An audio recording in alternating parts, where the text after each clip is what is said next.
Hello students, again welcome to Mohit Institute YouTube channel. Now enjoy maths with your favorable most hardworking person that is Mohit sir. देखो बेटा, एक बार फिर हम आपके लिए probability की लेक्चर सीरीज का 10th लेक्चर लेकर आ गया है। इससे पहले हमने 1 to 9 लेक्चर डाले थे, तो वो लेक्चर आपको देखने पड़ेंगे, तभी आपको ये 10th नंबर लेक्चर समझ आएगा। ये बहुत ही अच्छे क्वेश्चंस हैं, टिपिकल टाइप हैं, थोड़ा हाई लेवल तो जरूर है। इसके लिए पहले आपको बेसिक जो प्रिसाइज या स्पेक्ट्रम की बुक पढ़नी पड़ेगी। अगर वो बुक आपकी अच्छी है तो उसके बाद ये क्वेश्चन कर सकते हैं। ये lecture series specially for CBSE वाले क्लास स्टूडेंट्स के लिए है। पंजाब बोर्ड वाले भी देख सकते हैं। बाकी PSCB का एग्जाम थोड़ा सा लो लेवल पे आता है, तो ये स्पेशल मैं CBSE वालों के लिए बना रहा हूँ, क्योंकि जो CBSE वाले हैं, जो कॉलेजेस स्कूलों में ट्यूशन्स पर जाते हैं, वहाँ पर उनको इतने हाई लेवल के क्वेश्चंस नहीं कराए जाते। सो उन बच्चों के बेनिफिट के लिए मैं ये इतना प्रयास कर रहा हूँ। दूसरा ये है कि बेटा, इससे पहले मैंने प्रीवियस वीडियो जो 9th नंबर लेक्चर था वो संडे को डाला था।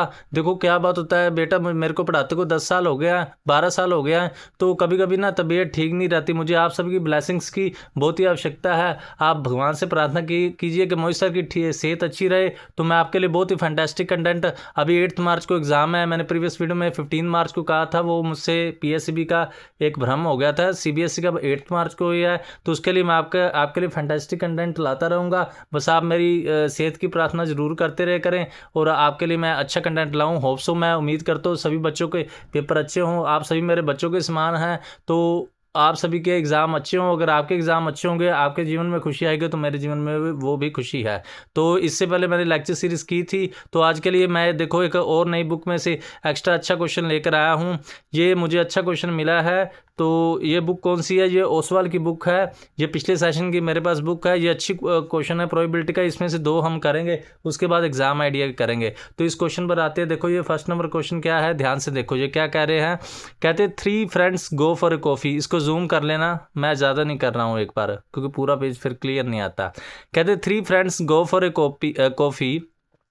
They decide who will pay the bill by each tossing a coin and then letting the odd person pay. odd person जैसे डिफरेंट, जैसे हम कहते हैं ना, कॉम्पिटेटिव क्वेश्चन आता है फाइंड द odd term.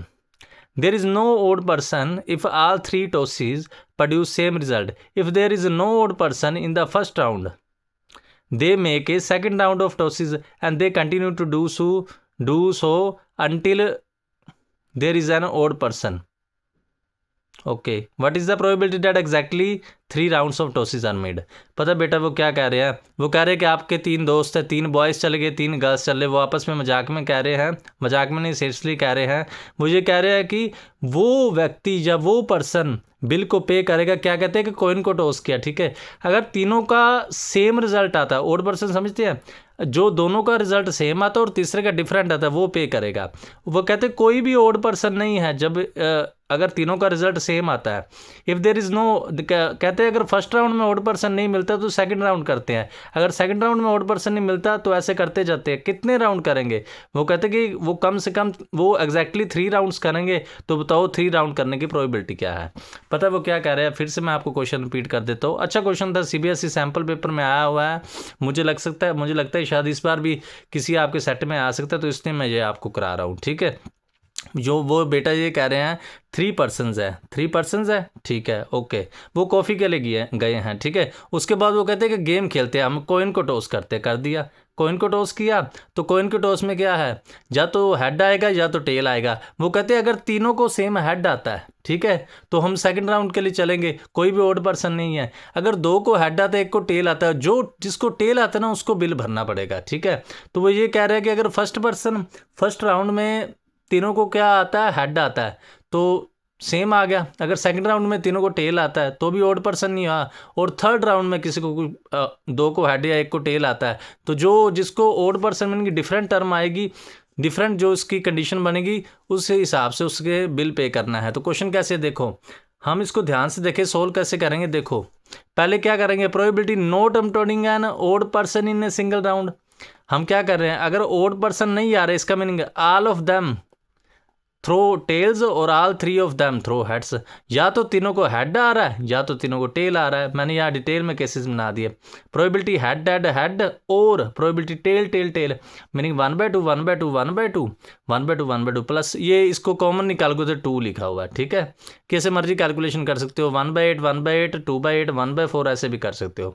तीनों हेड और तीनों टेल, तीनों को ऐड करोगे तो आंसर 1/4 आ गया।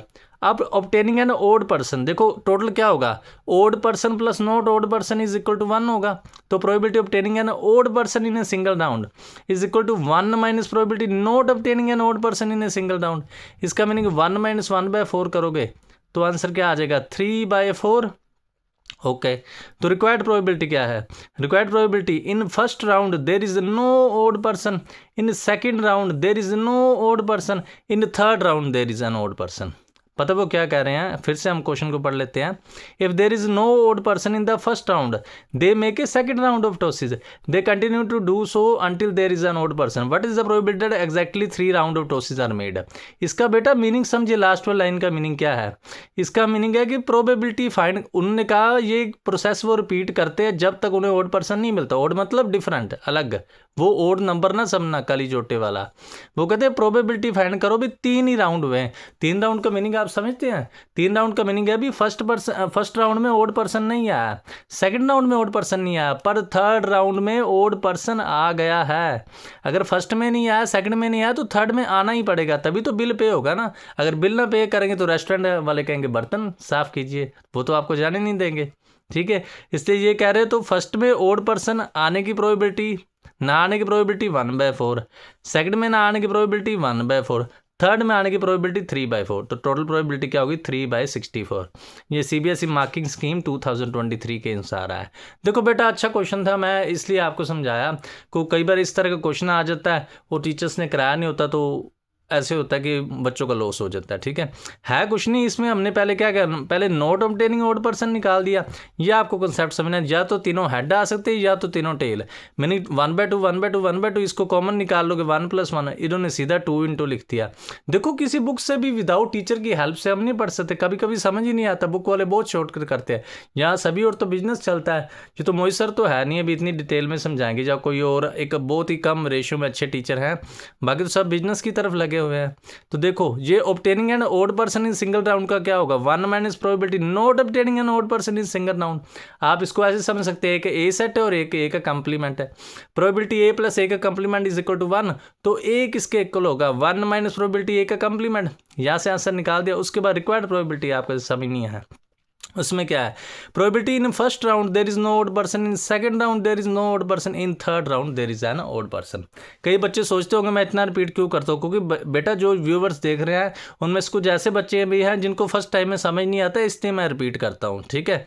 इसका मीनिंग ये है, अगर फर्स्ट राउंड में ओड पर्सन नहीं आया, सेकेंड राउंड में भी ओड पर्सन नहीं आया, तो थर्ड राउंड में तो ओड पर्सन को आना ही पड़ेगा। तो फर्स्ट राउंड की 1/4 1/4 फिर 3/4, आंसर क्या आ गया 3/64, ठीक है।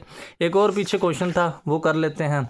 बहुत सारे क्वेश्चन है, सभी तो मैं नहीं करा सकता, इसके बाद हमने वेक्टर सीरीज स्टार्ट करनी क्योंकि एग्जाम बहुत ही निकट है, इसलिए सभी मैं नहीं करा सकता। होप सो नेक्स्ट सेक्शन में कोशिश करेंगे। सो बेटा चैनल तो मुझे पहले शुरू करना चाहिए था, पर चलो देर आए दुरुस्त आए, आगे चलते हैं। क्वेश्चन नंबर 11 पर आओ। ये CBSE OD meaning outside Delhi set 3 2022, जब कोरोना स्टार्ट होने वाला था तब आया था। R&U Rajasthan, R&U regional and you का पता नहीं क्या मतलब है। क्वेश्चन है three distinct numbers are chosen randomly from the first 50 natural numbers. Find the probability that all the 3 numbers are divisible by both 2 and 3.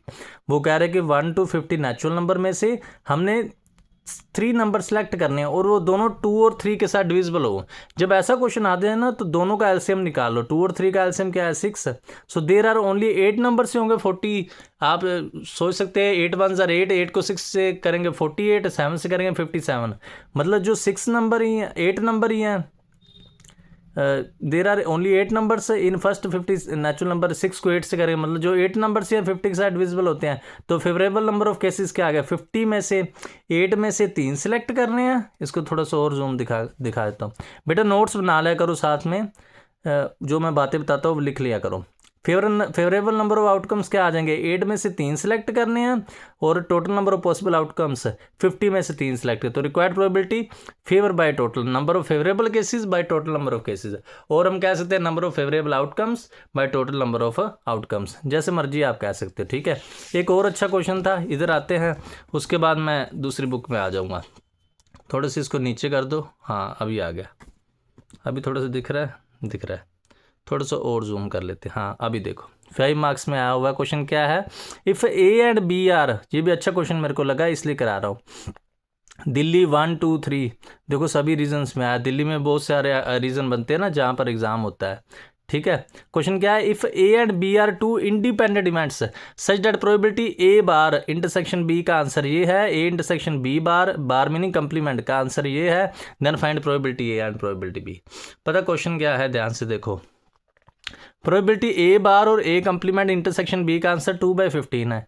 अब मैंने पहले भी आपको बताया, if A and B are independent event then A complement and B are also independent होंगे। इसको आप proof कर सकते हैं। अगर किसी बच्चे को प्रूफ में कोई दिक्कत है तो वो मुझे नीचे कमेंट सेक्शन में बता सकता है। ठीक है, तो मैं तो यहाँ पर सीधा रिजल्ट यूज़ कर रहा हूँ। अगर A and B are independent है तो ए कंप्लीमेंट एंड बी भी इंडिपेंडेंट हो गए, इन दोनों के प्रोडक्ट के इक्वल लिख सकते हैं। Similarly A and B complement भी इंडिपेंडेंट होंगे, ये भी इन दोनों की प्रोडक्ट के इक्वल लिख सकते हैं। तो यहाँ पर हम क्या करेंगे, इसको फर्स्ट इक्वेशन दे दी, इसको सेकंड। फर्स्ट को ध्यान से देखें, ए बार को लिख सकते हैं 1 minus probability of A into B, same लिख दिया। यहाँ पर बी को आप अंदर मल्टीप्लाई कर दो, probability B minus probability A into B, और जो इस फर्स्ट इक्वेशन है, जो ये सेकंड इक्वेशन है, इसको दोबारा फिर लिख सकते हैं। प्रोबेबिलिटी ऑफ ए, इसका answer 1 minus probability of B, इसको अंदर मल्टीप्लाई कर दो। अब इन दोनों को देखो सोल्व कैसे किया, एक इक्वेशन ये बन गई, एक इक्वेशन ये बन गई। ठीक है, इन दोनों के लिए मैंने स्पेशल आपके लिए ऊपर सोल्व किया है, ऊपर वाला ध्यान से देखें, आपको दिख रहा होगा। ये फर्स्ट इक्वेशन को मैंने क्या लिखा है, मैंने इसको ए इंटरसेक्शन बी लिख दिया। प्रोबेबिलिटी ए, इसमें से ये माइनस कर रहा हूँ, probability A minus probability A intersection B, okay, फिर माइनस ये, क्योंकि इंडिपेंडेंट है तो दोनों के प्रोडक्ट को इंटरसेक्शन के इक्वल लिख सकते हैं। ये और ये कट हो जाएंगे, हमारे पास क्या आ जाएगा, उधर लेफ्ट से लेफ्ट और राइट से राइट सोल्व कर रहे हैं, तो हमारे पास क्या आएगा, 1/6 माइनस 2/15 आ जाएगा, मीनिंग 1/30 आ जाएगा। इसके बाद लेट प्रोबेबिलिटी ऑफ ए को हमने x मान लिया, इसको y मान लिया। ठीक है, सोल्व करने के लिए, तो ये x माइनस वाई 1/30 आ गया, x का आंसर क्या आएगा 1/30 प्लस y। तो क्या करोगे, जो x का आंसर है वो आप किसी भी इक्वेशन में पुट कर सकते हो। जैसे ये फर्स्ट इक्वेशन है, ये y minus x into y is equal to 2/15 है, यहाँ पर आप x की वैल्यू पुट कर सकते हो। ओके, x की वैल्यू हमने निकाली है, जो पुट करोगे तो सोल्व करने के बाद ये इक्वेशन बन गई। ठीक है, अभी ये इक्वेशन बन गई, तो ध्यान से देखो, इस इक्वेशन में क्या है कि मल्टीप्लाई करने पर 120 आए और सम पर -29 आए, तो कौन से नंबर बनेंगे, 24 और 9 बनेंगे। ओके, गलत लिख गया बेटा मैं यहाँ पर, तो कौन से नंबर बनेंगे, 24 और 5 बनेंगे। कभी कभी जल्दी में हो जाता है। 24 और 5 क्या हो गए, 9, 29 और मल्टीप्लाई करेंगे आप 120 बनेगा। ठीक है, पहले दोनों में से कॉमन निकालो, 6y, अंदर बच गया 5 - 4, नीचे वाले में से कॉमन निकालो -9, 5y - 4। समझ आए तो अच्छी बात है, नहीं समझ आए तो आप वो दूसरा क्या कहते हैं, अपना फेवरेट डिस्क्रिमिनेंट भी लगा सकते हैं। y के 2 आंसर आ गए, अगर y के 2 आंसर आएंगे तो वहाँ से x के 2 आंसर आ जाएंगे। x क्या है, जैसे y 1/6 आया, यहाँ पर पुट कर दोगे x का आंसर आ जाएगा, और 4/5 आया और यहाँ पर पुट कर दोगे x का आंसर आ जाएगा। तो y हमने क्या माना था, x की प्रोबेबिलिटी को, y की प्रोबेबिलिटी, b की प्रोबेबिलिटी को, और x क्या माना था, a की प्रोबेबिलिटी को। तो देखो दो आंसर आ गए। इफ़ a की प्रोबेबिलिटी 1/5 आ गई और a की प्रोबेबिलिटी 5/6 आ गई, b की प्रोबेबिलिटी 1/6 आ गई और b की एक प्रोबेबिलिटी 4/5 आ गई। ये सभी आंसर करेक्ट है, क्योंकि देखो ये सभी आंसर 1 से लेस है और 0 से ग्रेटर है। इनसे आप कंडीशन को सेटिस्फाइड करके देख सकते हैं, कंडीशन सेटिस्फाइड हो जाएगी तो ये बोथ आंसर ही हम एक्सेप्ट कर लेते हैं। ठीक है, बहुत ही अच्छा क्वेश्चन था, इसको आप फिर से देख लेना। बस क्या किया, यहाँ पर एक इक्वेशन बना दी, यहाँ पर बना दी, दोनों को माइनस किया। ठीक है, जब माइनस करोगे इस बात का ध्यान रखना, ये आपस में कट हो गए। उसके बाद x और y इसलिए पुट कर लिया इजीली सोल्व करने के लिए। ठीक है, जिन बच्चों का थोड़ा सा लेवल वीक है उनको ये टफ क्वेश्चन लग सकता है, बाकी इतना टफ नहीं है। देखो टीचर्स का भी ध्यान नहीं देते, कभी कभी कहते हैं प्रोबेबिलिटी ईजी आती है, पर नहीं, आप देख सकते हैं कि ये अच्छा क्वेश्चन CBSE में आया हुआ है। उसके बाद भी आए होते हैं, सभी क्वेश्चन इन्होंने बताए नहीं होते। कुल मिलाकर कभी कभी पेपर ईजी आ जाए तो बहुत अच्छी बात है, पर तो कभी कभी पेपर टफ आ जाता है तो बहुत, मैंने जब एग्ज़ाम लेने जाता हूँ तो बच्चों को रोते चेहरे मुझसे देखे नहीं जाते। मुझे ऐसे लगता है सभी मेरे प्यारे बच्चों के, प्यारे प्यारे गुड़िया हैं, प्यारे प्यारे बच्चे हैं, बहुत ही मीठे मीठे हैं, सभी मेरे लिए अपने एक समान है। जैसे छोटे बच्चे को हम प्रेम करते हैं ना, मैं आप सभी को प्रेम करता हूँ, ठीक है। तो मैं चाहता हूँ कि आप सभी का एग्ज़ाम बहुत ही अच्छा हो, इसलिए आपके लिए ये लेक्चर सभी मैं डाल रहा हूँ, ठीक है। उसके बाद हम क्या करते हैं, देखो हम अपनी जो एग्ज़ाम आइडिया की बुक थी उसमें चलते हैं और ध्यान से देखिए, ये आपके सामने मैजिक होने वाला है। ये आ गई एग्ज़ाम आइडिया की बुक, चलो आ गया मैजिक। इस मैजिक को आप ध्यान से देखिए, इस मैजिक में क्या है, देखो ये क्वेश्चन क्या है, ये भी अच्छा क्वेश्चन है, ध्यान से देखिए। क्वेश्चन क्या है, an instructor has a question bank consisting of 300 easy true false question. देखो एक क्वेश्चन बैंक है, उसमें उसने 300 इजी ट्रू फॉल्स क्वेश्चन दिया है, 200 डिफ़िकल्ट क्वेश्चन दिया है, 500 इजी मल्टीपल चॉइस क्वेश्चन दिया है और 400 डिफ़िकल्ट मल्टीपल चॉइस क्वेश्चन दिया है। ध्यान से देखो, जो 300 है वो इजी भी हैं और ट्रू फॉल्स भी हैं, जो 200 है वो ओनली डिफ़िकल्ट है, जो 500 है वो इजी हैं और मल्टीपल चॉइस क्वेश्चन है, और जो 400 है वो डिफ़िकल्ट है और मल्टीपल चॉइस क्वेश्चन है। कहते हैं if A question is selected at random from the question bank, what is the probability that it will be an easy question given that it is a multiple question. पता बेटा वो क्या कह रहे हैं, ध्यान से सुनो।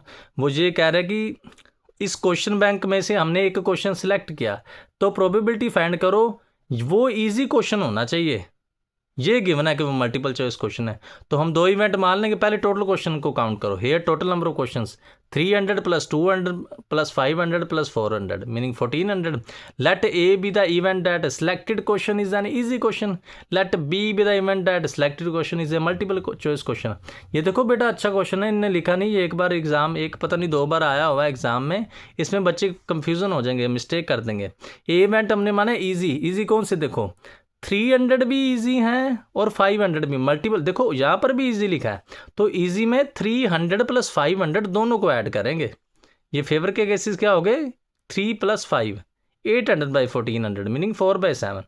बी इवेंट क्या माना हमने, मल्टीपल। अब मल्टीपल को ध्यान से देखो, मल्टीपल इजी भी हो सकता है, डिफिकल्ट भी हो सकता है, तो इसमें 500 और 400 दोनों को ऐड करेंगे, ठीक है ना। ये क्या होगा, 500 प्लस 400 900 बाई 1400 मीनिंग 9/14। ये एक ही प्रोबेबिलिटी आ गई, ये बी की। आगे देखो, it will be an easy, जिसकी पहले भी मैंने आपको बताया, जो गिवन है उसको डिवाइड में रखना है। मल्टीपल चॉइस वाला गिवन है तो बी में डिवाइड को रखना है, ए बाई बी, और प्रोबेबिलिटी फाइंड किसकी करनी है, ए की। ए इंटरसेक्शन बी को आप ध्यान से देखें, ए इंटरसेक्शन बी क्या है, ए इंटरसेक्शन बी का मीनिंग इजी हो और मल्टीपल क्वेश्चन हो, यही मीनिंग है ना। ये A intersection B is the event so that the selected question is an easy and multiple choice, meaning easy and multiple. वो ध्यान से आपको दिख रहा होगा, वो क्या होगा 500। तो required probability, A intersection B का आंसर पुट कर दो, नीचे बी का आंसर पुट कर दो, सोल्व करोगे 14 से 14 कट 5/9। बस इसमें आपने बात क्या समझनी थी, वो ये बात समझनी थी, जो पहला इवेंट लिया है ना हमने इजी क्वेश्चन, इजी मीनिंग दोनों, ये 300 वाले और 500 वाले दोनों इजी हैं, ठीक है। और दूसरा हम क्या कह रहे हैं, जो हमने मल्टीपल चॉइस वाला लिया, मल्टीपल चॉइस मीनिंग दोनों इजी, और ये हमने देखना मल्टीपल कहाँ पर आया है, 500 और 400 ये दोनों मल्टीपल हैं, और जो इजी है ये दोनों इजी हैं, बस। उसके बाद आपको इंटरसेक्शन में समझना है, इंटरसेक्शन का मीनिंग क्या है।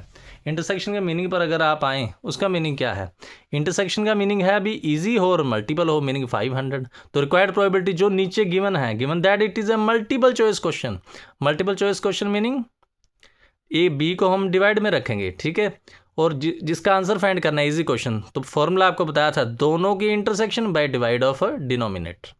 इसको आप सोल्व कर लेना, अच्छा क्वेश्चन था, ठीक है। फिर कॉपी जरूर बनाएं, जरूरी नहीं आप कह रहे ये सेम हम बुक ले लेंगे, बुक से कर लेंगे। देखो जो मैं बातें बताता हूँ ना, कई बार कई बातें मुझसे लिखने में सभी बातें नहीं दिमाग में आती, जब लेक्चर डालते हैं तो एक ऐसा ईश्वरीय शक्ति आ जाती है, परमात्मा की हम कह सकते हैं मेहर हो जाती है, बहुत सी बातें दिमाग में आ जाती। तो आप बेटा ऐसे कर सकते हैं, जो प्यारी गर्ल्स है, जो प्यारे बॉयज़ हैं, आप वो क्या कर सकते हो, उनको एक रजिस्टर में जब साथ में लिख लिए करें, क्योंकि जब मैं आज से 15-20 साल पहले जब मैं पढ़ता था ना, तो तब मैं भी ऐसी छोटी छोटी बातें लिख लेता था, कुछ बातें एक्स्ट्रा मैं बना लेता था, ठीक है, तो उन बातों को लिख लीजिए कीजिए। कई बच्चे कहते हैं हमें लिखने की आवश्यकता नहीं। देखो, अरे एक बात हमको याद भी नहीं रह सकती। अगर आप अच्छे नोट्स बना सकते हैं तो बातों को लिखे ज़रूर और फिर कॉपी ज़रूर बनाएं। मेरे पास देखो पीछे एक स्टूडेंट था सीए फाउंडेशन का, वो फिर कॉपी नहीं बनाता था। देखो ये नहीं हम बड़े हो गए कि फिर कॉपी नहीं बनाएंगे। फिर का बेनिफिट क्या है, रफ में हमारे क्या होता है, कटिंग हो जाती है, बहुत सी चीज़ें हो जाती हैं। तो फिर का बेनिफिट है कि कल को हम एग्ज़ाम की तैयारी करते हैं ना, तो फिर को हम अच्छी तरीके से देख सकते हैं। दूसरी बात यह है, जो ये चैप्टर्स है, जो आपकी रेगुलर तैयारी होती है वो एग्ज़ाम में इतनी नहीं हो सकती, क्योंकि रेगुलर में हमारे पास बहुत टाइम होता है और एग्ज़ाम में क्या होता है, एग्ज़ाम में उतना टाइम नहीं होता। तो ये रेगुलर तैयारी को आप बहुत अच्छे से करें, ठीक है। इससे प्रीवियस वीडियो में आप देख सकते हैं, सेकंड नंबर क्वेश्चन था, 1 to 5 मैंने कराए हुए हैं, सेकंड नहीं कराया था इसलिए करा रहा हूँ। उसके बाद हम आते 6th क्वेश्चन पर। देखो 6th क्वेश्चन भी हो सकता है मैंने कराया हो, परंतु फिर भी आपके लिए मैं एक बार फिर से करा देता हूँ 6th क्वेश्चन। देखो 6th क्वेश्चन क्या है, 6th में क्या है, कहते in a hostel 60% of students read Hindi newspaper, 40% of students read English newspaper and 20% read both Hindi and English newspaper. देखो 60% वाले हिंदी वाले हैं, 40% इंग्लिश वाले हैं और जो 20% है वो हिंदी और इंग्लिश दोनों वाले हैं। कहते हैं student is selected at random, find the probability that the students reads neither Hindi nor English newspaper. पता हो बेटा क्या कह रहे हैं, प्रोबेबिलिटी फाइंड करो। जो स्टूडेंट है वो हमने एक स्टूडेंट सेलेक्ट किया, वो ना तो हिंदी न्यूज़पेपर रीड करता हो और ना तो इंग्लिश न्यूज़पेपर रीड करता हो। तो दो इवेंट हम मान लेंगे। दो इवेंट क्या है बेटा, इसको जूम करके देख लेना, मैंने सेट करके थोड़ा सा कैमरा करना होता है तो कभी बार प्रॉब्लम हो जाती है, परंतु यूट्यूब में फीचर है, आप क्वालिटी इंक्रीज कर ले और जूम करके देख ले करें, ठीक है। हमने दो इवेंट मान ले। देखो पहला इवेंट क्या माना है, let A B the event that student reads Hindi newspaper, B the event that student reads English newspaper. जिन बच्चों को इंग्लिश नहीं आती वो थोड़ी सी बस वर्डिंग ऐसे लिख कर भी सेंस बननी चाहिए, वहाँ पर उन्होंने ग्रामर नहीं चेक करनी। तो इस बात की आप बेटा चिंता ना करें, ठीक है। तो अगर हिंदी न्यूज़पेपर रीड करता है, अभी हमने पढ़ा 60% मीनिंग 60/100, इंग्लिश न्यूज़पेपर रीड करता है मीनिंग 40/100, इंग्लिश वाले कम ही होते हैं। और इंटरसेक्शन का मीनिंग हिंदी एंड इंग्लिश दोनों रीड करता है, वो कौन से हैं, वो आप फिर स्टेटमेंट में पढ़ सकते हैं, वो है 20%, ठीक है, meaning 20/100।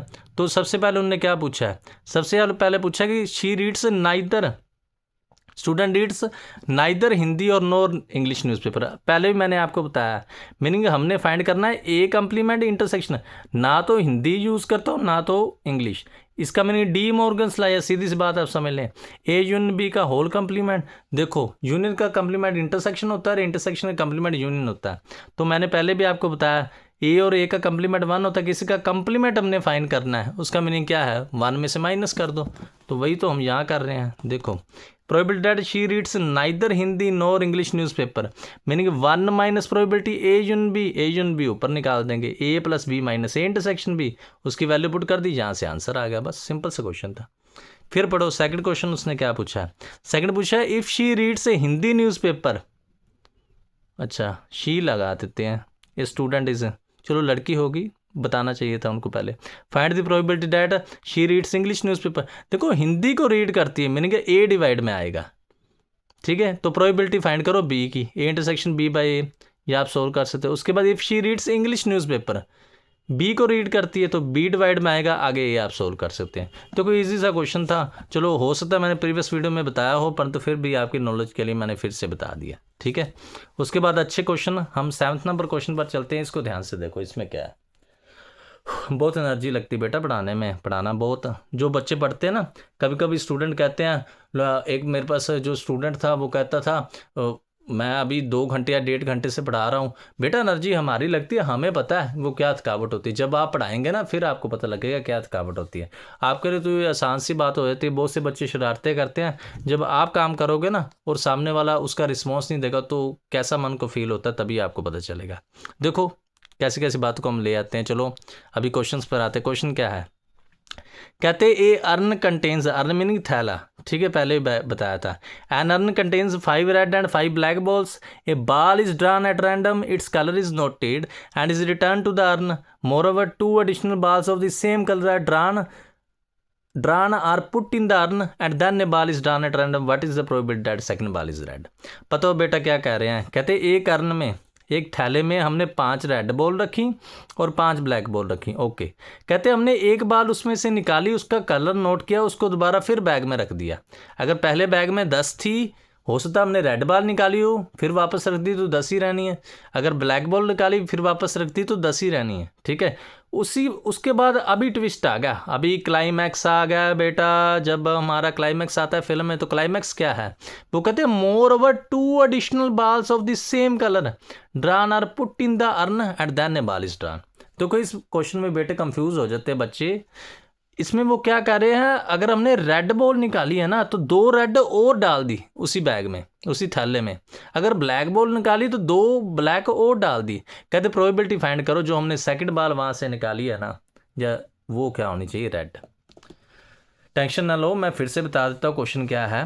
N urn contains 5 red and 5 black balls. वो कहते हैं भी एक थैले में 5 रेड बॉल्स हैं और 5 ब्लैक बॉल्स हैं। ओके, हमने एक बाल निकाली, उसका कलर नोट किया और उसको and is return to the urn. ठीक है, एक तो पता नहीं कैमरे को क्या हो जाता है यार, अच्छा काम करे ना तो कैमरा भी दिक्कत कर लेता है।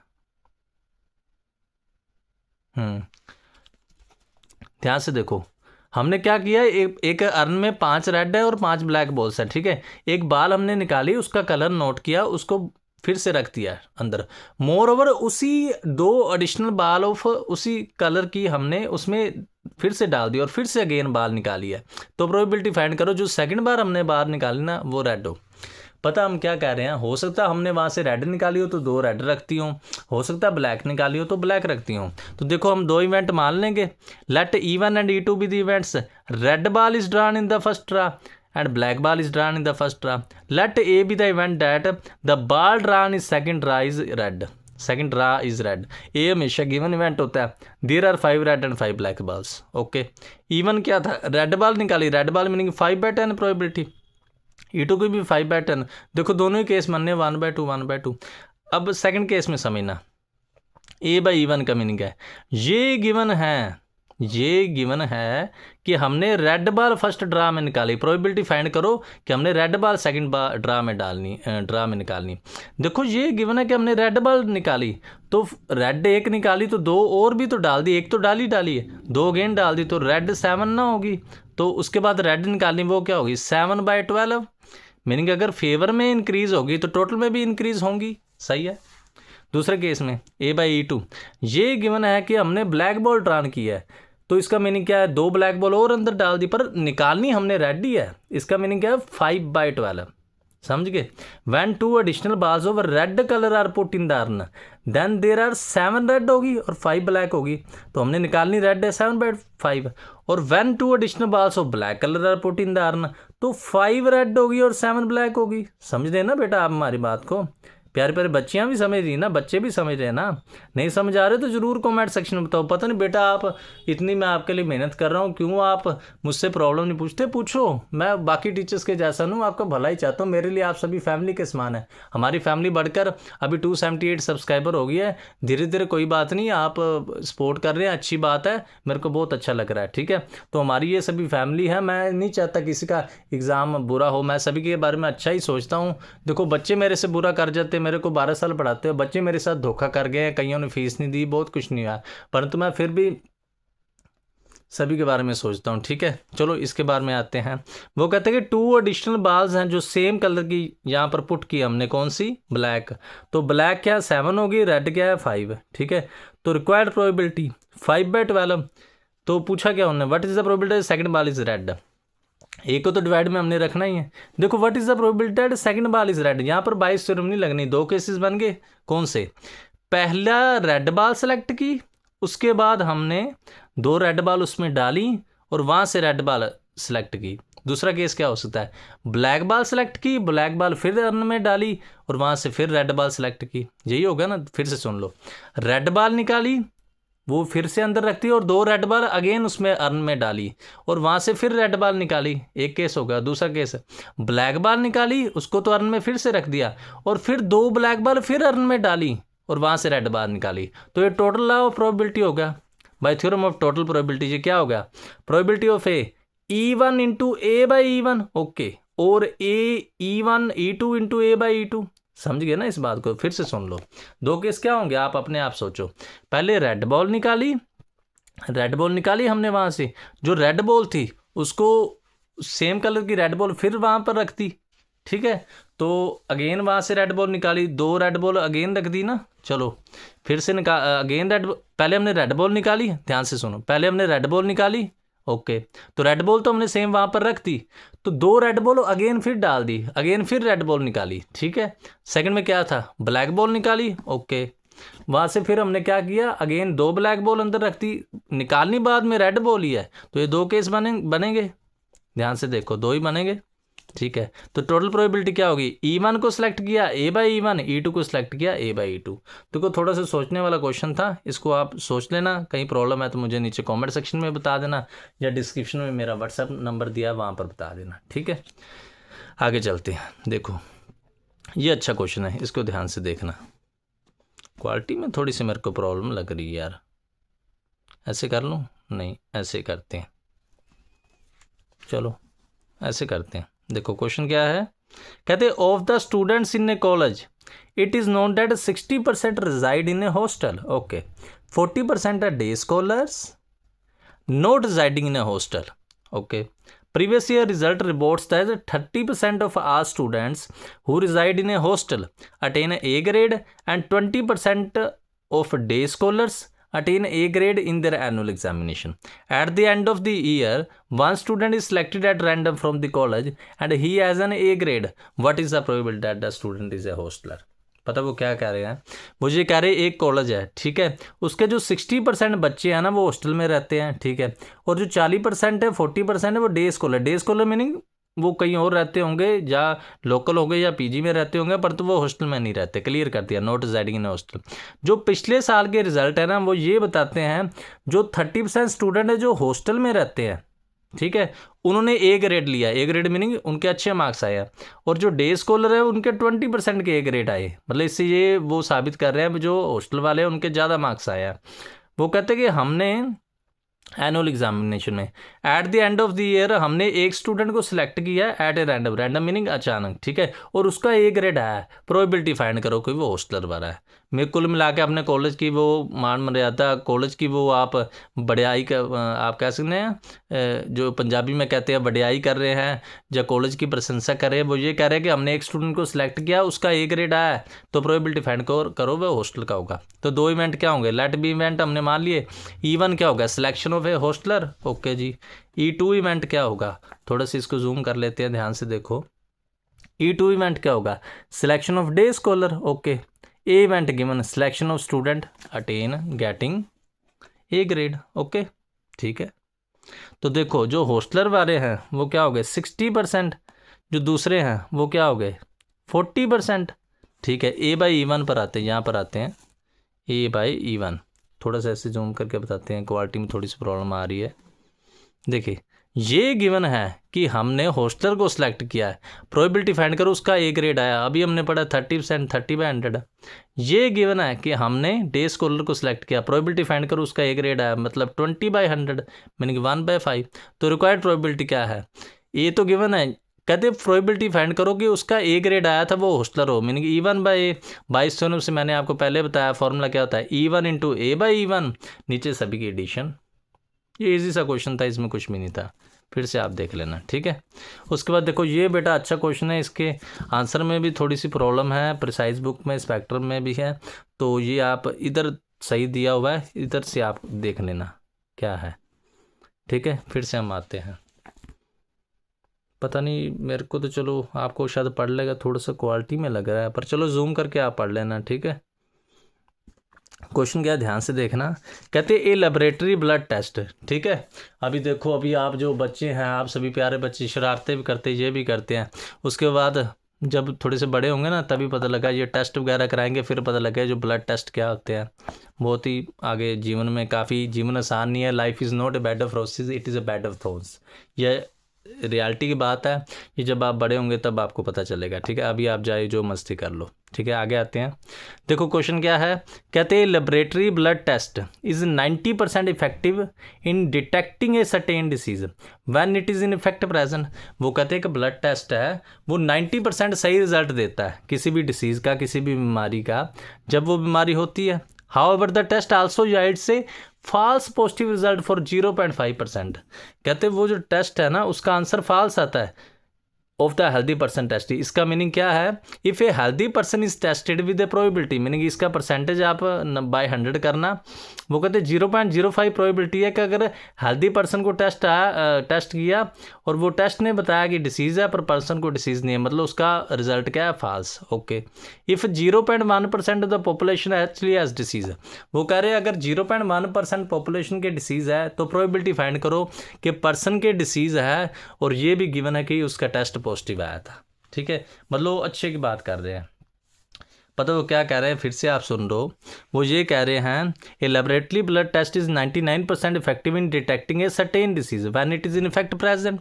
However the test also yields a false positive result for 0.5% of the healthy person tested. It implies if a healthy person is tested with probability 0.005, the test will imply he has the disease.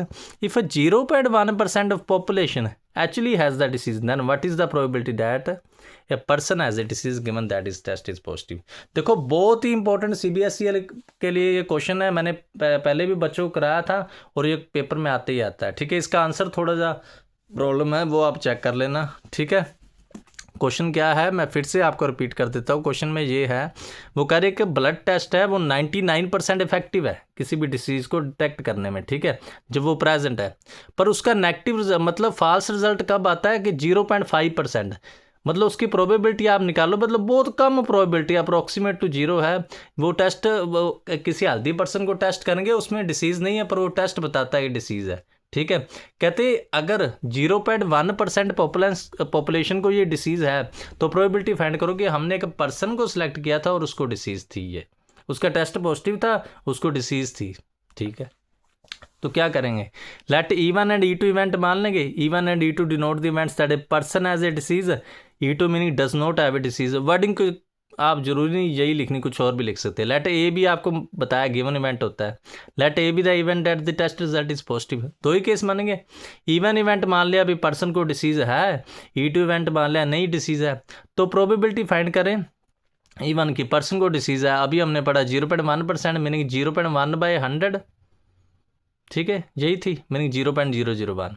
इसका meaning आप समझते हैं ना, 1 का एक और 0 नीचे लगा लेना, मतलब टोटल 3 आ जाएंगे। ठीक है, the probability that person does not have disease, आप समझ सकते हैं दोनों की एडिशन 1 होगी तो ये 1 में से माइनस हो जाएगा, ये समझने वाला है। Probability that a person as a disease test result is positive, इसका मीनिंग ये क्या, ये है ये कंडीशनल प्रोबेबिलिटी, ये गिवन है कि पर्सन को डिसीज है, प्रोबेबिलिटी फाइंड करें उसका टेस्ट भी पॉजिटिव आया था, इसका मीनिंग ट्रू होगी बात है। True meaning 99%, 99/100 0.99। Probability that a person does not have disease and test result is positive, फिर से समझे, प्रोबेबिलिटी A/E2 का मीनिंग ये गिवन है कि पर्सन को डिसीज नहीं है परंतु उसका टेस्ट पॉजिटिव आ गया, meaning false report. False report meaning 0.05%, इसका आप नंबर बना लें 0.05, यही बना ना, और स्टेटमेंट में पहले ही दिया था। रिक्वायर्ड प्रोबेबिलिटी 22 में क्या आ जाएगी, गिवन को तो नीचे रखना है। कहते पर्सन को डिसीज है उसका टेस्ट पॉजिटिव आया, meaning E1 event, probability E1/A, इसका फॉर्मूला मैंने आपको बनाना सिखाया, क्या होता है E1 × A/E1, नीचे सभी के एडिशन। ओके, वैल्यू आप पुट कर लेना, आंसर आ जाएगा 22/133। ठीक है, कैलकुलेशन आप अपने आप चेक कर लेना, वो आपका काम है। ठीक है, फिर से आपको बताया तो देखो अच्छा क्वेश्चन था, फिर से रिपीट कर देता हूँ मैं, मेरा मतलब है आपको समझ आई, मेरा वो सिस्टम नहीं है वो बस जल्दी जल्दी करा के करो, किसी को समझ आ गया ठीक है, नहीं यार मेरी वो बात नहीं है बाकी कोई जैसी।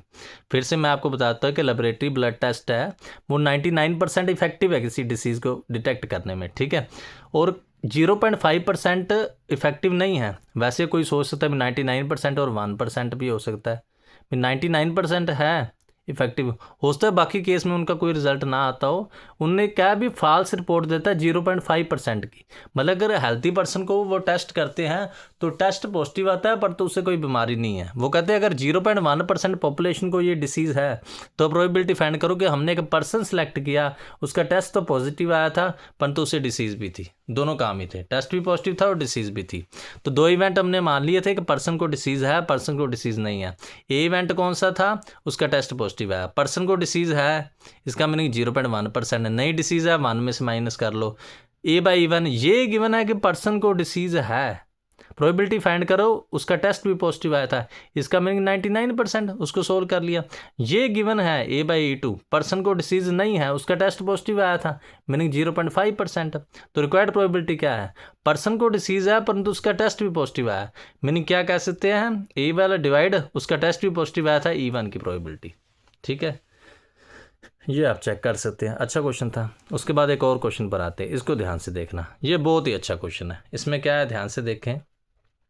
कहते हैं card from a pack of 52 cards is lost, from the remaining cards of pack 2 cards are drawn and are found to be both diamonds, find the probability that lost card being a diamond.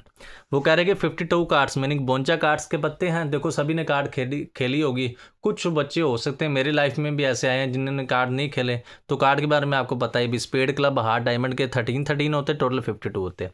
कहते हैं भी एक card हमारा lost हो गया, okay, तो 2 card हमने drawn किए, वो दोनों डायमंड के निकले हैं, ओके। तो प्रोबेबिलिटी फाइंड करो जो हमारा लॉस्ट कार्ड, जो रिमेनिंग कार्ड थे ना, मतलब 51 कार्ड थे, उनमें से हमने 2 कार्ड को ड्रान किए, निकाले, वो डायमंड के निकले हैं, तो प्रोबेबिलिटी फाइंड करो जो लॉस्ट कार्ड था वो भी डायमंड का था। देखो जो इवेंट होते हैं वो हमने सभी केसेस लेने होते हैं, तो यहाँ पर तो सभी केसेस हो जाएंगे, lost card is a diamond, lost card is a spade, lost card is a club और लॉस्ट कार्ड और इज ए हार्ट। तो हमने 4 इवेंट ले ले। 4 इवेंट क्या हैं, let E1, E2, E3 and E4 be events that the missing card is a heart, missing card is a spade, missing card is a club and missing card is a diamond। तो ए क्या होता है, given event होता है। Let A B the event of drawing 2 diamond cards from remaining meaning 51, 52 में से एक तो लॉस्ट हो गया, तो सभी की प्रोबेबिलिटी आप समझते हैं ना, ये इक्वली लाइकली इवेंट हो गए। एक तो वे इन्होंने दिया, ये भी अच्छा है भी, सभी क्या हो सकते 13/52, सभी की प्रोबेबिलिटी सेम होगी 1/4। एक मैंने आपके लिए नॉलेज के लिए लिख दिया, देखो सभी की एडिशन 1 होगी, ठीक है, सभी सेम है, तो E2 की जगह पर आप E1 पुट कर सकते हैं, यहाँ पर E1, यहाँ पर E1, इसको सोल्व करोगे तो 4P इंटू E1, तो E1 का आंसर 1/4 आ गया, E2 का भी 1/4, E3 का। देखो लाइकली इवेंट है, सभी 1/4 होंगे, 1/4 को ऐड करोगे तभी 1 बनेगा, नहीं तो इतना दिमाग लगाना है तो ठीक है, नहीं लगाना तभी भी सही है, ठीक है। कुल मिला के इनकी प्रोबेबिलिटी ये आ गई, ठीक है। उसके बाद हम आगे चलते हैं, आगे ध्यान से देखें इसके क्या मिलेगा। थोड़ा सा अगर इसको बड़ा कर लें, क्या आ जाएगा, ओके, अभी ठीक आ रहा है। अभी क्या आएगा, देखो ये इसको ध्यान से देखो, प्रोबेबिलिटी A/E1 ये गिवन है। हम फिर से पढ़ लेते हैं, इवेंट क्या थे, इवेंट हमको भूल गए। इवेंट थे यहाँ पर E1 था हार्ट का, मिसिंग कार्ड E2 था स्पेड का, E3 था क्लब का और E4 था डायमंड का। ओके सर, चलते हैं, अभी बताते हैं, आ जाओ। देखो ये गिवन है कि मिसिंग कार्ड हार्ट का है, देखो ये समझने वाली बात है, ये गिवन है कि मिसिंग कार्ड हार्ट का है, प्रोबेबिलिटी फाइंड करो। फिर से पढ़ लेते क्या था, ये गिवन है कि मिसिंग कार्ड हार्ट का है, प्रोबेबिलिटी फाइंड करो जो हमने सिलेक्ट किए वो दोनों डायमंड के थे, डायमंड ही थे। ये क्या था, इवेंट लिया था, फिर से पढ़ लेते हैं, ये इवेंट था डायमंड कार्ड्स, ओके। ये गिवन है कि मिसिंग कार्ड क्या है, हार्ट का है, फिर से पढ़ लेते हैं, भूल बड़ी जल्दी जाता है हमको। पहला हार्ट था, दूसरा स्पेड था, तीसरा क्लब था, चौथा डायमंड था। ओके सर, अभी चलते हैं, अभी नहीं भूलेंगे। देखो ये गिवन है कि हार्ट का मिसिंग है, प्रोबेबिलिटी फाइंड करो जो डायमंड के आए थे, तो 13 में से 2 सेलेक्ट किया, नीचे 51। देखो फेवर में तो पूरे रहेंगे ना, 13 ही, टोटल में से कम हो जाएगा, ठीक है। नीचे ये गिवन है कि स्पीड का था मिसिंग कार्ड, प्रोबेबिलिटी फाइंड करोगे, हमने डायमंड के निकाले, वो भी फेवर वाले सेम रहेंगे, 13 में से 2 सेलेक्ट किए, नीचे 51 में से 2। ये गिवन है कि मिसिंग कार्ड स्पेड का था, परंतु हमने सिलेक्ट कौन सा किए, 2 डायमंड वाले, वो भी 13 में से 2, नीचे फेवर में से। पर इसको ध्यान से देखो, जो 4th नंबर है ये गिवन है फिर से आपको दिखा देता हूँ। ये गिवन है कि मिसिंग कार्ड डायमंड का था, हमने भी 2 डायमंड के निकाले हैं। अब 13 नहीं आएगा, अब 12 आएगा, क्योंकि एक तो पहले ही कम हो गया। ठीक है, ये बात आपने समझनी थी। स्पेड के कम होने से, हार्ट के कम होने से डायमंड को फ़र्क नहीं पड़ा, स्पेड के कम होने से भी डायमंड को फ़र्क नहीं पड़ा, क्लब के कम होने से डायमंड को भी फ़र्क नहीं पड़ा। परंतु जब डायमंड के कम होगा तो फेवर में भी एक कम होगा, टोटल में। यहाँ टोटल में तो सभी कम हो रहे हैं। तो रिक्वायर्ड प्रोबेबिलिटी क्या है?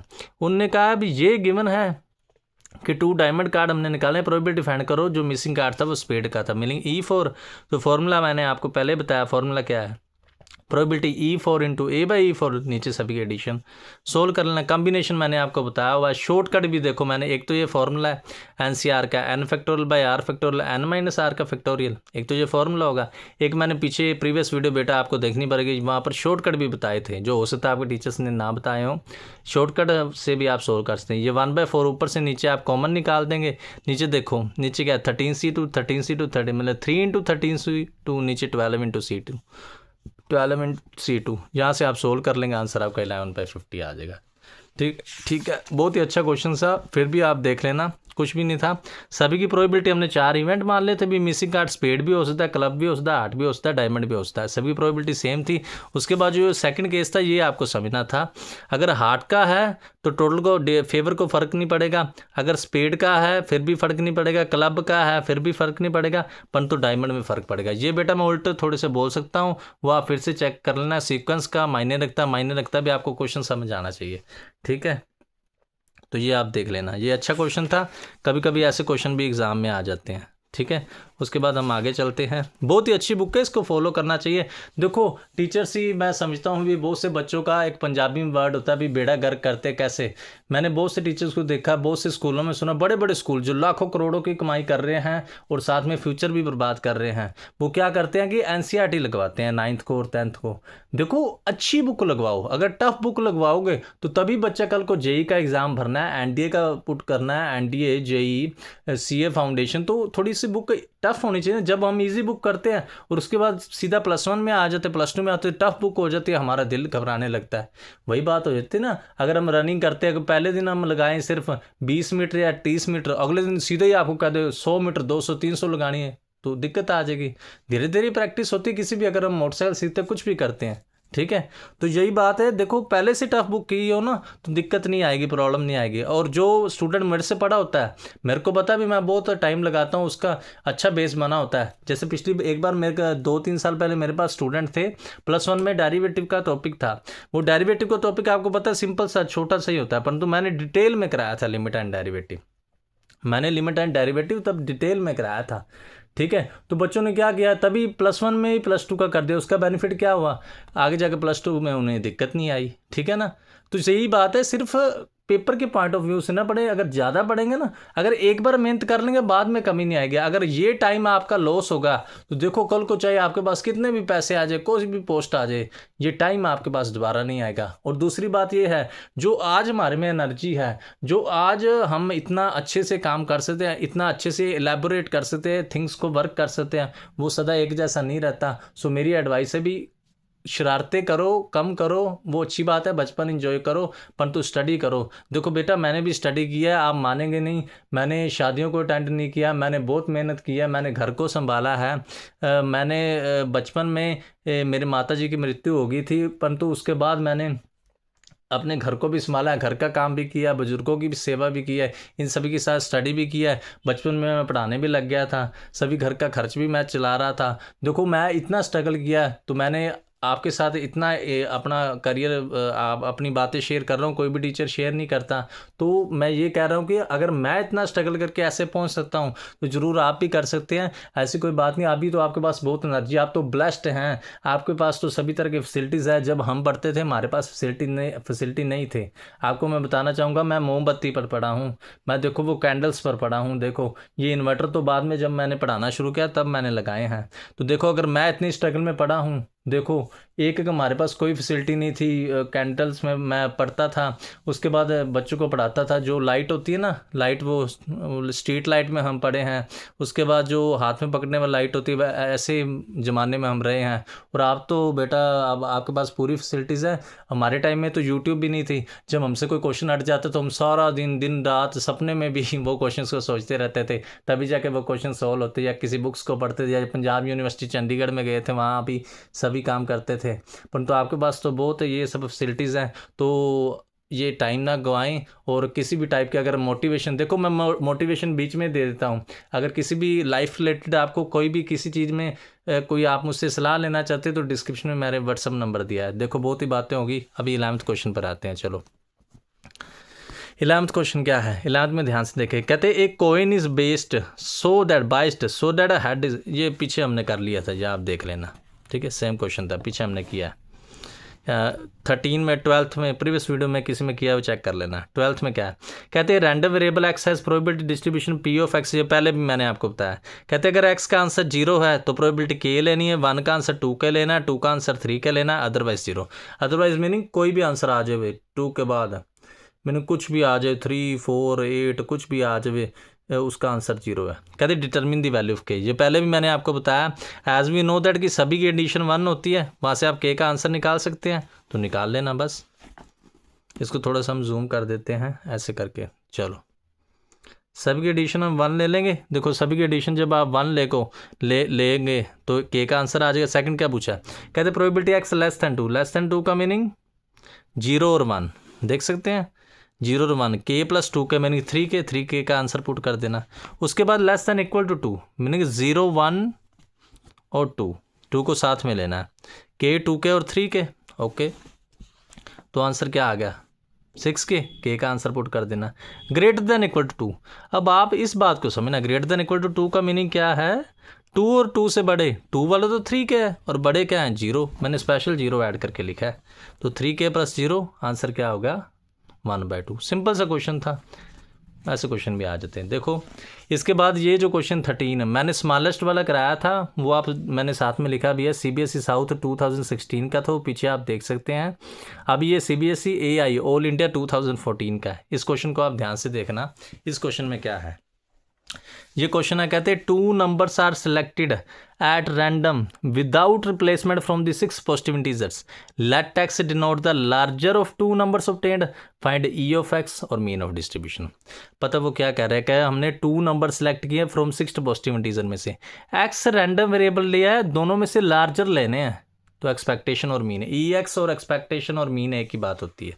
तो देखो फर्स्ट 6 पॉजिटिव इंटीजर हो गए 1 2 3 4 5 6, तो सैम्पल स्पेस हमारा क्या बनेगा, बना सकते हो 1 2 1 3 1 4 1 5 1 6 2 1, क्योंकि देखो हमने होना विदाउट रिप्लेसमेंट कहा मतलब सेम नंबर नहीं लेने। फिर से देख लो क्या बनेंगे 1 2 1 3 1 4 1 5 1 6 2 1 2 3 2 4 2 5 2 6 3 1 3 2, पैटर्न आपको समझा रहा होगा 3 4 3 5 3 6 4 1 4 2 4 3, सेम नंबर नहीं लेना 4 5 4 6 5 1 5 2 5 3 5 4 5 6, ठीक है 6 1 6 2 6 3 6 4 6 5, ठीक है। तो आप इनको काउंट कर लेना, ये कितने बनते हैं 1 2 3 4 5 6 7 8 9 10 11 12 13 14 15 16 17 18 19 20 21 22 23 24 25 26 27 28 29 30।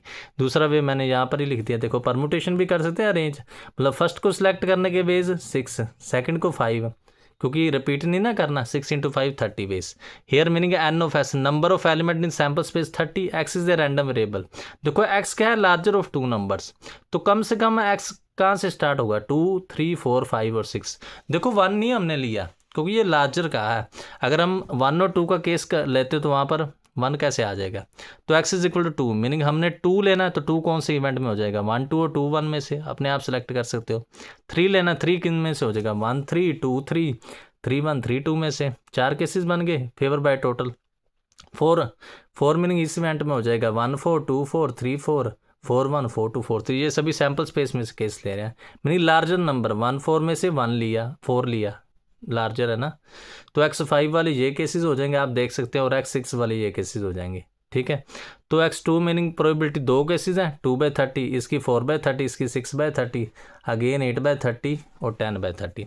x की आप वैल्यू लिख लेंगे। ओके, इसको आप ऐसे लिख सकते हैं, मैं यहाँ पर लिखना भूल गया, चलो आप फिर फॉर्मूला बना सकते हैं 1 2 3 4 5 sigma I varies from 1 to 5 P(5) X(5) 5 तक एलिमेंट में मल्टीप्लाई करते जाओ। मैंने पीछे डिटेल में बताया मीन का फॉर्मूला, वेरिएंस का, वो आप फिर से देख लेना। दोनों को मल्टीप्लाई और ऐड करते जाओ और सोल्व करोगे तो ये आपका आंसर आ जाएगा। ठीक है, इसको रखते हैं फ्रैक्शन में, इसको कहते हैं मिक्स्ड, क्या कहते हैं मेरे को भूल गया इंग्लिश में वर्ड, शायद मिक्स्ड फ्रैक्शन कहते हैं। ठीक है, पंजाबी में कहते हैं सैयाँ तोड़ के रखना। ठीक है, चलो फिर से देख लेना, अच्छा क्वेश्चन था। 6 पॉजिटिव इंटीजर हमने लिए, सैम्पल स्पेस आप बना सकते हैं, पर तो सेम नंबर नहीं लेना आप। ठीक है, 30 एलिमेंट्स आ गए, उसमें से ये समझना हमने ये क्यों आए 2 3 4, क्योंकि लार्जर नंबर लेना था। 2 का मीनिंग आप उन केसेस में लेंगे जहाँ पर 2 साथ में है, 3 का मीनिंग उन केसेस में लेंगे जहाँ पर 3 साथ में है। 3 साथ में का मीनिंग हमने लार्जर नंबर 3 होना चाहिए। ठीक है ना, 4 साथ में का मतलब 4 लार्जर होना चाहिए, 5 लार्जर होना चाहिए, 6 लार्जर में होना चाहिए। तो टेबलर फॉर्म जैसे हम सेट में कहते हैं, डिस्ट्रीब्यूशन भी कह सकते हैं, एक्स की वैल्यूज लिख दी, प्रोबेबिलिटी एक्स की वैल्यूज लिख दी, तो रिक्वायर्ड मीन क्या है, दोनों की एडिशन प्लस ऐड। ओके, ये हमारा क्वेश्चन हो गया 13 नंबर। ओके, उसके बाद हम आते हैं, देखो ये ऑलमोस्ट 1 आवर कंप्लीट होने वाला है, बस थोड़ा सा करेगा, अभी मैं भी थक गया हूँ, बस करेंगे। क्वेश्चन क्या है, आगे 14 नंबर पर आते हैं। क्वेश्चन क्या है, कहते हैं class age 15 students whose age, जी सर देखो 14 17 गिन लो, 15 ही है, 1 2 3 4 5 6 7 8 9 10 11 12 13 14 15। One student is selected in such a manner that each has the same chance of being chosen and age x of the selected student is recorded. What is the probable distribution of the random variable x and find the mean variance and standard deviation of x? थक गए बेटा, बस करें, चलो नहीं पढ़ा ही देते हैं अभी, कोई बात नहीं, आपके लिए सही, बस आप ब्लेसिंग्स करते रहो, मेरी जितनी सेहत अच्छी रहेगी उतना ही आपका बेनिफिट होता रहेगा। ठीक है, देखो क्वेश्चन क्या कहते हैं कि एक क्लास में 15 स्टूडेंट्स हैं, उनकी एजेस दी हुई हैं, कहते हैं हमने एक स्टूडेंट सेलेक्ट किया, सभी के सिलेक्ट होने का सेम प्रोबेबिलिटी है और उसकी एज हमने रिकॉर्ड कर ली। प्रोबेबिलिटी फाइंड करो distribution of random variable X, X क्या है, the age X of selected student is recorded, तो एक्स क्या हो सकता है, 14 15 16 17 18 19 20 21। देखो एक्स इक्वल टू 14, पहले मुझे भी कंफ्यूजन होगी थी, अभी समझ आ गया। 14 वाले कितने बच्चे हैं आप गिन लो, 1 और 2 हैं, फेवर में 2, टोटल में 15। 15 वाले कितने हैं, एक ही हैं। 16 वाले एक ये है, एक ये है, 2 हैं। 17 वाले एक ये है, एक ये है, एक ये है, 3 है। 18 वाला एक ही होगा मेरे हिसाब से, एक ही है। ओके, 19 वाला एक ये है और एक ये है, 2 हो गए। 20 वाले 20 एक ये है और ये है, 2 हो गए। 21 वाले वो एक ही है। बस मीनिंग फेवर बाय टोटल ये सभी आप लिख लेंगे तो mean variance and standard deviation, ये हमारा रैंडम वेरिएबल आ गया, ये बनाया। बस आगे थोड़ा सा इसको जूम कर लें, लो यहाँ पर मैंने वैल्यूज़ लिख दी। ठीक है, सभी की वैल्यूज़ आप लिख सकते हैं यहाँ पर, जैसे मैंने ऊपर लिखी हैं।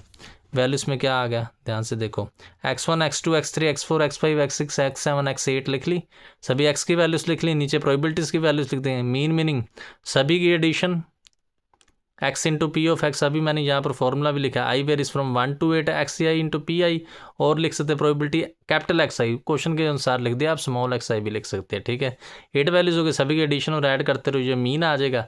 उसके बाद आप एक्स स्क्वायर का भी सेम यहाँ पर मैंने फॉर्मूला नहीं लिखा, लिख सकते हैं।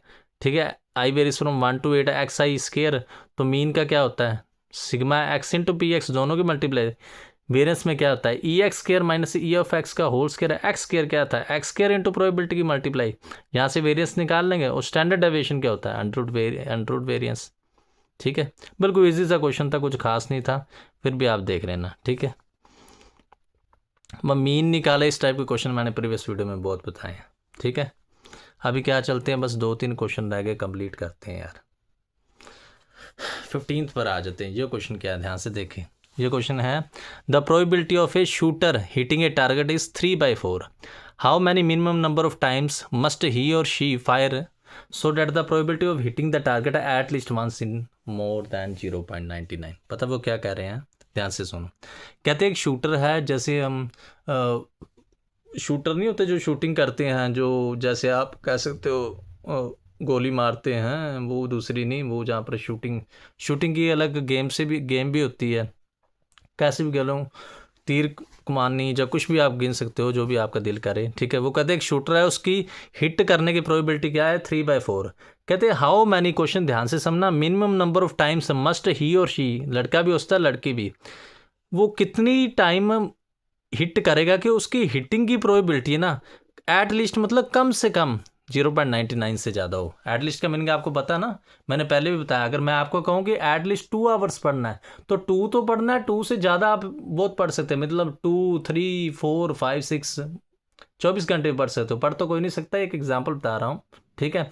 अगर मैं कह रहा हूँ कि एट मोस्ट 2 आवर्स पढ़ना है, उसका मीनिंग ये है भी ज़्यादा से ज़्यादा 2 पढ़ना है, 0, 1 और 2। इसका मीनिंग उन्होंने कहा एट लीस्ट वंस की प्रोबेबिलिटी 0.99। तो हम मान लेते कि let the shooter fire n times, P meaning probability of hitting the target, Q meaning probability of not hitting the target. देखो सभी प्रोबेबिलिटी सेम सेम रहेंगी ना, तो यहाँ पर लगेगी बाइनोमियल प्रोबेबिलिटी डिस्ट्रीब्यूशन। उसका फॉर्मूला क्या है, पहले ही बताया आपको, बाइनोमियल थ्योरम जैसे ही होता है, NCR P की पावर R, क्यू की पावर n-R, मीनिंग NCR 3/4 की पावर R, 1/4 की पावर n-R, ठीक है। P होती है सक्सेस की प्रोबेबिलिटी, क्या होती है फेलियर की प्रोबेबिलिटी, ठीक है। अब गिवन को आपने समझना है, कहते हैं probability hitting the target at least once, वो मोर देन हो, ग्रेटर कैसे हो, अगर इक्वल टू लिखते तो इक्वल लिखते थे 0.99, मीनिंग R का answer greater than equal to 1, meaning at least हो गया। तो मैंने पहले ही बताया, अगर एटलीस्ट का आंसर लिखो 1 से ज़्यादा क्या होता है, 1, 2, 3, 4 अप टू इन्फिनिटी, तो इतने केस तो हमसे बनने नहीं, इसलिए हम क्या करते हैं, पहले भी आपको बताया, एटलीस्ट 1 का meaning 1 minus probability of none, probability of 0 कर लेंगे, ठीक है। जहाँ आर की जगह आप 0 पुट कर दो, इसको सोल्व कर लेना, NC 0 × 3 की पावर 0, NC 0 आपको पता है 1 नहीं होता, फॉर्मूले में पुट कर लेना, 0 का फैक्टोरियल 1 होता है।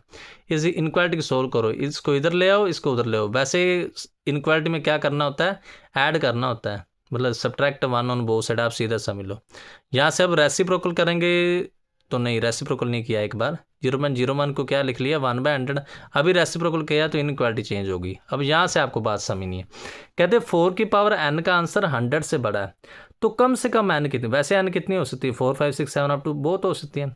अगर हम एटलीस्ट 3 लेते हैं, 4 × 4 16, 16 × 4 64, 4 लेंगे तो 256, मतलब इससे बड़ा आ गया ना। फिफ्थ लेंगे तो 256 को आप कर लेना, पता नहीं कितना आता है, जितना भी आता है वो इससे बड़ा आएगा, ठीक है। कुल मिला के सभी आंसर बड़े आते हैं, पर तो एट लीस्ट हमें छोटा आंसर लेना था, तो छोटा आंसर 4 होगा। It means minimum value of n satisfying the inequality is 4, hence the shooter must fire 4 times. इसका मीनिंग समझते हैं। देखो ऐसे क्वेश्चन CBSE के में कमाल के आते हैं, well done CBSE, fantastic CBSE, mind blowing CBSE, extra fabulous CBSE। ये CBSE में ऐसे आते हैं, PSEB वाले तो ऐसे डालते ही नहीं, तभी तो बच्चों का बेस वीक हो जाता है, और वहाँ से जब गवर्नमेंट जॉब में लगते हैं तो उनमें कहाँ से टैलेंट आएगा, तभी तो हम कहते हैं कभी कभी वो टीचर नहीं सही में पढ़ा रहे। देखो अभी ये कह रहे हैं, वो कह रहे भी कम से कम हिटिंग की प्रोबेबिलिटी है 3/4, भी मिनिमम नंबर ऑफ टाइम्स कम से कब हिट करेगा कि एटलीस्ट उसकी प्रोबेबिलिटी 0.99 से बड़ी हो। तो हमने सक्सेस की प्रोबेबिलिटी ये ले ली, क्योंकि ये ले ली, तो बाइनोमियल जब लाया और इसको तब सोल्व किया, ठीक है। सोल्व में मेरे को लगता है आपको प्रॉब्लम आ सकती है, परंतु एक स्टेप दिया है, प्रॉब्लम वाली बात नहीं। अगर फिर भी ना समय लगे तो कमेंट सेक्शन में बता देना, या मेरे डिस्क्रिप्शन नंबर पर, मैं तो इतना आपके लिए कर रहा हूँ, व्हाट्सअप नंबर भी दे रहा हूँ, और क्या चाहिए। नहीं तो यूट्यूब चैनल है, वो मेरे को बताओ, टीचर देते व्हाट्सअप नंबर, उनको पता है बच्चे तंग कर लेंगे, इसलिए नहीं देते, ठीक है। तो यहाँ से सोल्व करके हमारे पास क्या आया, शूटर मस्ट फायर 4 टाइम्स आ गया, ठीक है। बस करें, दिल तो नहीं कर रहा है यार, बस ही कर दें, बस ना कर दें। चलो एक बार ना इसको 16 को छोड़ते हैं, 17th क्वेश्चन पर आते हैं। 17th में क्या है, कहते हैं bag 1 contains 3 red balls and 4 black balls, bag 2 contains 4 red balls and 5 black balls, 1 ball is transferred from bag 1 to bag 2 and then a ball is drawn from bag 2. The ball is so drawn is found to be red in color, find the probability that transferred ball is black. अच्छा question है। कहते हैं एक bag में 3 red balls हैं और 4 black balls हैं, दूसरे में 4 रेड बॉल्स है, 5 ब्लैक बॉल्स है, ओके। एक बॉल हमने ट्रांसफ़र की बैग 1 में से, ठीक है, बैग 2 में। अब बैग 2 में से एक बॉल हमने फिर ड्रान की और जो वो रेड आई है, तो प्रोबेबिलिटी फाइंड करो जो हमने ट्रांसफर्ड बॉल की थी वो ब्लैक आई थी। देखो अपने आप ही दिमाग लगाओ, हो सकता है हमने इसमें से रेड ट्रांसफ़र की हो सकता है हमने ब्लैक ट्रांसफ़र की हो, तो दो केसेस बनेंगे। Late E1 B the event क्या आ गया, red ball is drawn from bag 1, E2 be the event क्या आ गया, black ball is drawn from bag 1। तो रेड बॉल की प्रोबेबिलिटी 3/7, इसकी 4/7। अब ये समझना है A/E1 after transferring a red ball from bag 1 to bag 2 will have 5 red and 5 black balls, let A be the event of drawing red ball। समझ लें वो क्या कह रहे हैं, ये गिवन है कि रेड बॉल हमने ट्रांसफ़र की दूसरे बैग में, अगर रेड ट्रांसफ़र की तो रेड 5 होगी, ब्लैक तो 5 ही थी। अब दूसरे में से रेड निकालने की प्रोबेबिलिटी 5/10। फर्दर ये गिवन है E2 प्रोबेबिलिटी A/E2, हमने ब्लैक बॉल ट्रांसफ़र की तो ब्लैक वहाँ पर 6 होगी, परंतु हमने निकालनी रेड ही है, तो रेड की प्रोबेबिलिटी 4/10। ये बात को आपको समझनी है। फर्दर मैंने black ball is transfer from bag 1 to bag 2, it will contain 4 red and 6 black balls. ठीक है, तो हमने निकालनी तो रेड ही थी, ये बढ़ गई ना, रेड की तो उतनी ही रहेगी। तो प्रोबेबिलिटी उन्होंने पूछा जो गिवन थी उसको डिवाइड में, A डिवाइड में होता है, सोचने की आवश्यकता ही नहीं है। प्रोबेबिलिटी फाइंड करो, ट्रांसफर्ड बॉल ब्लैक थी, ट्रांसफर्ड ब्लैक का मीनिंग क्या है, इसका मीनिंग है E2 की प्रोबेबिलिटी E2 बाय फॉर्मूला आपको बनाना मैंने सिखाया हुआ है। ठीक है, ओके, बस ये सिंपल ही था। इसमें क्या था, हो सकता है रेड बॉल ट्रांसफ़र की हो सकता है ब्लैक बॉल। देखो CBSE फॉरेन रीजन में आया हुआ है, ये सब आप छोटे मोटे बच्चे, छोटे बच्चे, मतलब अगर आप आज +2 में आपकी 17 की एज होगी तो 11 में आप कितने हो गए, 9, 5 साल, ये 14 और 3 साल के होंगे ना, छोटे छोटे बच्चे थे जब मैंने पढ़ाना शुरू किया, तब आप गोदी में खेल रहे थे। चलो अच्छी बात है मेरे प्यारे बच्चे, बेटे और बेटियाँ, I am your proud. As a teacher आप कह सकते हैं, as a parent, father mother सभी टीचर ही होता है, क्योंकि वो आपके लिए इतनी मेहनत करने, देखो पिछले 1 घंटे से लगातार पढ़ा रहा हूँ। ठीक है, परंतु आप रिस्पॉन्स नहीं देंगे ना तो अच्छा नहीं लगता। ठीक है, क्वेश्चन आप फिर से देखें, क्वेश्चन में क्या है, 3 रेड बॉल्स थी और 4 ब्लैक बॉल्स थी, जहाँ पर 4 रेड बॉल्स थी और 5 ब्लैक बॉल्स थी। यहाँ से रेड सेलेक्ट करने की प्रोबेबिलिटी 3/7 और यहाँ से रेड 4/7, 4/7 को फर्स्ट बैग में से सिलेक्ट की, और यहाँ से रेड सेलेक्ट की, ठीक है, वो दूसरे में डाल दी, तो यहाँ पे 5 रेड होगी, तो निकालनी दूसरे में से रेड ही है, तो 5/10 होगी। अगर ब्लैक यहाँ से ली और वहाँ पर ब्लैक ट्रांसफ़र कर दी तो ब्लैक बढ़ गई, टोटल 10 होगी, पर निकालनी रेड ही है। तो रिक्वायर्ड प्रोबेबिलिटी क्या है, ट्रांसफर्ड बॉल ब्लैक हो, ब्लैक का मीनिंग है A/E2। बस अगर लास्ट क्वेश्चन पर हम आते हुए, लास्ट क्वेश्चन देखो, सबसे फैंटास्टिक लेक्चर ये होगा और सबसे बड़ा लेक्चर होगा, इससे पहले इस चैनल पर इससे बड़ा लेक्चर नहीं है, तो ये ना समझना आपके लिए डाला है, क्योंकि एग्ज़ाम आ गए ना, तो मैं आपके लिए सोच रहा हूँ। ठीक है, तो आपकी भी ड्यूटी बनती है ज़्यादा से ज़्यादा सब्सक्राइब करें बेटा, लाइक ज़रूर कर दिया करो, ये नहीं कि हमने अपना स्वार्थ पूरा कर लिया, व्यूज़ बढ़ रहे थे लाइक नहीं कर, अगर देखा तो इसमें कौन सा पैसे लगेंगे, बाज़ार में हम कितने पैसे वेस्ट करते हैं, बर्गर पिज़्ज़ा पता नहीं क्या क्या खाते हैं, रेस्टोरेंट में कितने कितने पैसे वेस्ट करते हैं, और यहाँ पर आप क्या ना तो सब्सक्राइब बढ़ाते और ना तो लाइक, और मैं इतनी मेहनत करता। ठीक है ना, तो आपका फ़र्ज बनता है। चलो लास्ट क्वेश्चन पर आते हैं, लास्ट में क्या है देखो, कहते हैं assuming the chances of a patient having a heart attack is 40%।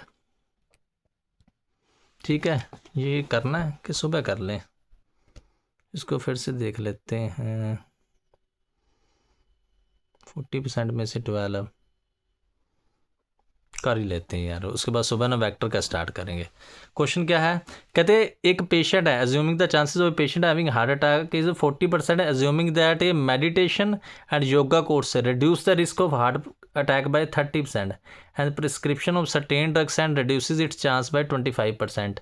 Eight a time a patient can choose one of the 2 options with equal probabilities. It is given that after going through one of the 2 options, ठीक है, the patient selected at random suffer A heart attack, find the probability that patient followed A course of meditation and yoga. देखो बड़ा अच्छे से question बनाया, वो कह रहे कि पेशेंट है, उसके हार्ट अटैक के चांसेस क्या हैं 40%। ये एज्यूम करो कि जो मेडिटेशन और योगा है वो हार्ट अटैक को 30% कम करता है, और जो ड्रग्स हैं वो 25% कम करती हैं। ड्रग्स मीनिंग वो ड्रग्स नहीं, ये दवाइयों की बात कर रहे हैं। कहते हैं एट ए टाइम हमने पेशेंट सेलेक्ट किया विद इक्वल, क्या लिखा, प्रोबेबिलिटीज़ के साथ।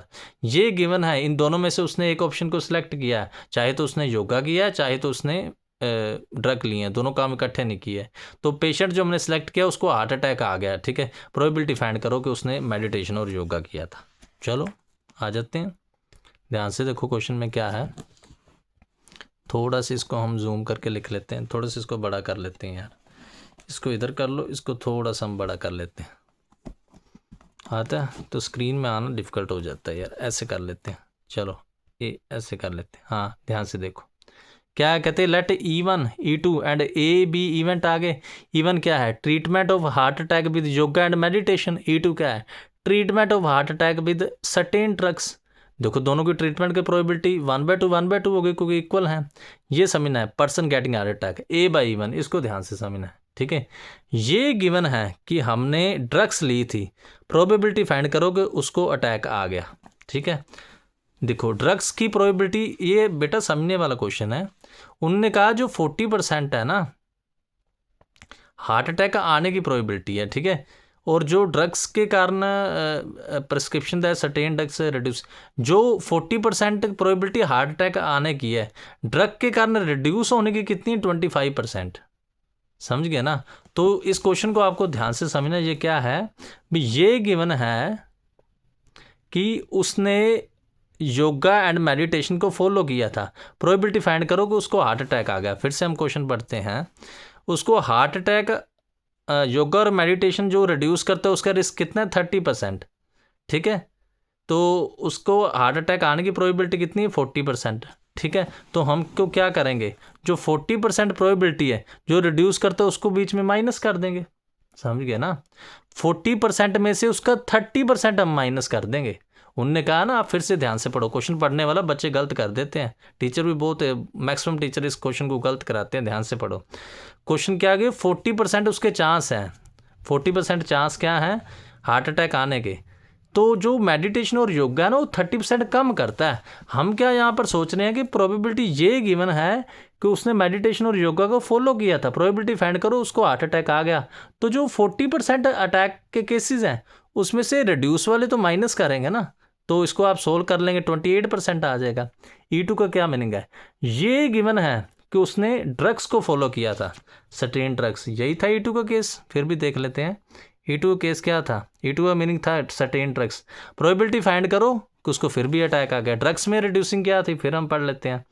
ड्रग्स में रिड्यूसिंग थी 25%, तो 40% में से 25% 40 का माइनस करना है, टोटल 100 का नहीं, ये आप बात ध्यान रखनी है आपको। तो माइनस कर लिया, ये आंसर है। तो रिक्वायर्ड प्रोबेबिलिटी क्या है कि उसने मेडिटेशन और योगा फॉलो किया था। ओके, A/E1 हमने फाइंड करना था, बस ध्यान से देख लेना, कुछ नहीं था। बस आपको ये बात ध्यान से समझनी यार, ये माइनस, ये अच्छा क्वेश्चन है, ऐसा क्वेश्चन नहीं आया हुआ पहला। देखो एक इवेंट हमने मान लिया था कि भी हार्ट अटैक का ट्रीटमेंट वो मेडिटेशन और योगा से कर रहा है, दूसरा सर्टेन ड्रग से कर रहा है, दोनों की प्रोबेबिलिटी 1/2 इस बात को समझना है। ये गिवन है कि उसने क्या योगा ड्रग्स मेडिटेशन और योगा को फॉलो किया पर तो उसे अटैक आ गया। देखो अटैक के केसेस 40% है, मेडिटेशन और योगा को फॉलो किया उसके रिड्यूस कम करने के 30% है, तो 40% में से 30 और 40%, समझ गया ना, 30 और 40% निकालेंगे उसको माइनस कर देंगे, ठीक है। सिमिलरली ड्रग्स में ये गिवन है कि उसने ड्रग को फॉलो किया, मतलब दवाइयाँ ली, परंतु फिर भी उसे अटैक आ गया। तो 40% में से ड्रग्स के रिड्यूस करने के केसेस कितने थे, 25%। वो हमने 40 में से 25% 40 के कम किए हैं, ठीक है। तो ये क्या आ गया, 30%। तो रिक्वायर्ड प्रोबेबिलिटी क्या थी, रिक्वायर्ड फिर पढ़ लेते हैं। कहते प्रोबेबिलिटी फाइंड करो, पेशेंट को, जो रैंडम पेशेंट हमने सेलेक्ट किया उसको हार्ट अटैक आ गया, प्रोबेबिलिटी फाइंड करो कि उसने मेडिटेशन और योगा किया था। ओके, तो इसका मीनिंग ये है, ये गिवन है कि अटैक आ गया मतलब इवेंट, तो उसने योगा किया था E1। इसको आप 22 से सोल्व कर देते हैं। देखो मैं अपने, आप ये कह सकते हैं कि बॉडी से धक्का करके, मतलब चलो आपका कंसेप्ट पूरा हो जाए, इतना बड़ा लेक्चर डाला है। सो बेटा ज़रूर इसकी आप वैल्यू ज़रूर डालें, ठीक है। इसके नोट्स आप साथ साथ में बना लें।